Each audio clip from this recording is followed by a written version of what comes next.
देखिए, एक बात बड़ी स्पष्ट है हिमांशु की, भारत की एक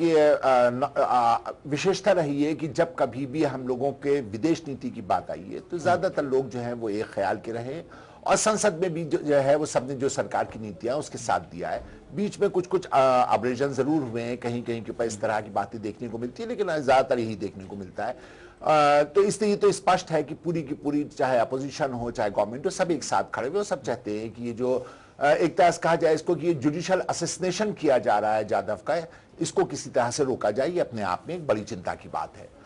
दूसरा इसमें यह है कि हम प्रफुल्ल जी की इस बात से बिल्कुल भी इत्तेफाक नहीं रखते हैं कि वहां के पर एक मतलब फिर से हम कहें कि पाकिस्तान के अंदर कुछ प्लेयर्स है, कुछ नॉन प्लेयर्स है, ऐसा कुछ नहीं है। आप वहां पे कहिए कि आईएसआई और मिलिट्री और गवर्नमेंट और ये सारे के सारे अलग हैं, वो कुछ चाहते हैं, ये कुछ चाहते हैं, ऐसा कुछ भी नहीं है। बहुत स्पष्ट रूप से कि सारे के सारे लोग मिलकर के जब कभी भी भारत के खिलाफ कोई भी इस तरह का काम करना होता है तो सब एक हो जाते हैं। ये तो हम लोग भारत के अंदर बैठ करके उनको प्लेयर्स और नॉन प्लेयर्स कह करके कोई ना कोई एक रास्ता दे देते हैं निकलने का, जिससे कि परहेज करना चाहिए, इस तरह की कोई भी बात नहीं कहनी चाहिए, क्योंकि सारे के सारे वहां के प्लेयर्स है, कोई भी नॉन प्लेयर्स नहीं है, सारे के सारे भारत के खिलाफ फैसला लेने में एक साथ हो जाते हैं। ये हम लोग लगातार देख रहे हैं।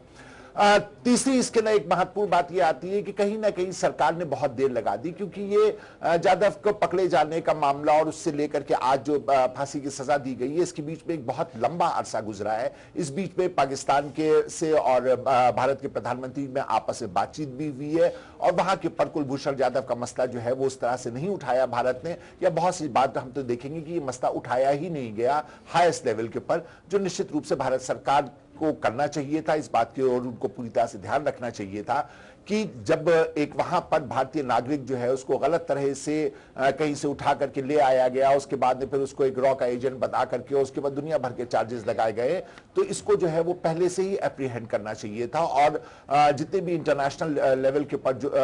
कार्रवाई होनी चाहिए थी। और दूसरा ये कि हमारे प्रधानमंत्री को सीधे स्पष्ट रूप से बात करनी चाहिए थी सरकार से, और इनके इसके अंदर ये सोचना कि ये प्लेयर है, ये नॉन प्लेयर है, ऐसा पाकिस्तान के अंदर कुछ भी नहीं है।